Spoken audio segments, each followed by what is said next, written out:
उन्नाव में दलित युवती कांड अब तूल पकड़ता जा रहा है। ऐसा लग रहा है कि न्यायपालिका राजनेताओं की गुलाम हो गई है। बने रहिए हमारे साथ, हम विस्तार से बताते हैं मामला क्या है। दैनिक भास्कर की माने तो उन्नाव में दलित युवती हत्याकांड की सच्चाई जानने के लिए दैनिक भास्कर की टीम उन्नाव में मृतका और आरोपी के घर से लेकर दिव्यानंद आश्रम तक पहुंची। एक एक पहलू पर पड़ताल और पुलिस की जांच रिपोर्ट में चौंकाने वाला सच सामने आया है। सपा नेता के दबंग बेटे के युवती से संबंध थे। लड़की के दबाव बनाने पर शादी से इनकार कर दिया था, लेकिन अपने से आधी उम्र की लड़की को रखेल बनाकर रखना चाहता था, क्योंकि पहले से वह शादीशुदा था।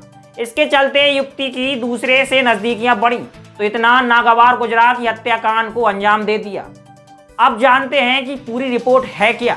उन्नाव पुलिस की जांच रिपोर्ट के मुताबिक समाजवादी पार्टी के पूर्व दर्जा प्राप्त राज्य मंत्री रहे फतेह बहादुर सिंह का सबसे छोटा बेटा रजोल सिंह अय्याश और आपराधिक प्रवृत्ति का है। करीब 2 साल पहले रजोल मृतक दलित युवती की मां से संपर्क में आया था। काशीराम कॉलोनी में उसके घर आने जाने के दौरान 22 साल की बड़ी बेटी को पसंद करने लगा था।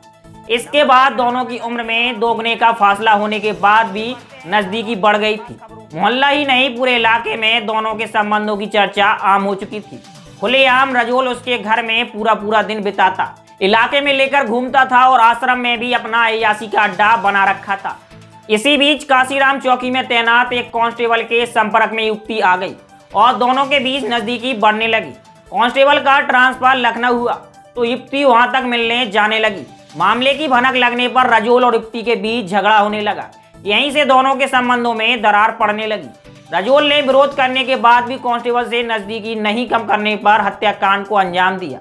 यह कोई पहला मामला नहीं है जिसमें रजोल के किसी युवती से संबंध थे और उसकी दूसरे से नजदीकी बढ़ने पर हत्याकांड को अंजाम दिया।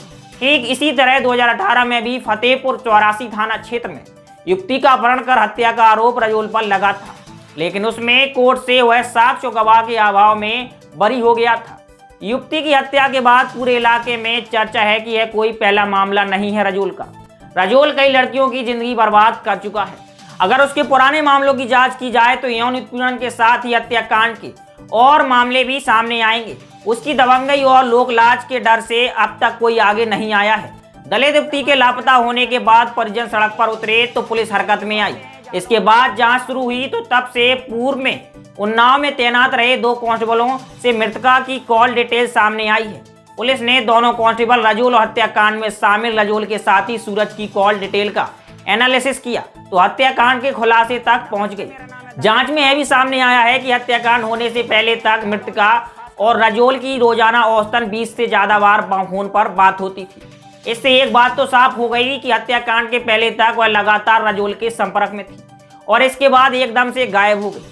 सूरज को उठाकर पुलिस ने सख्ती से पूछताछ की तो हत्याकांड का खुलासा हो गया। आप क्या सोचते हैं इस हत्याकांड के बारे में? अपनी राय कमेंट बॉक्स में जरूर दें और आपको जानकारी ठीक लगी हो तो कोशिश करें इसको आगे तक पहुंचाएं, इसको शेयर करें। मेरा नाम है धर्मेंद्र और कैमरे के पीछे है गौरव। धन्यवाद।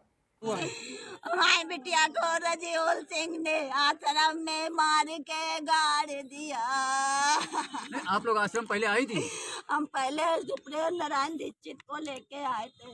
पूरा आश्रम खोल के दिखा दिया। ये कोठी जो 3 मंजिल की नहीं दिखाई। कहने लगे इससे कोई मतलब नहीं है, ये इस पे चल रहा मुकदमा। और इसी में मेरी लड़की बंद थी। हमने दरोगा जी को फोन किया, प्रेम नारायण दीक्षित को फोन नहीं उठाया।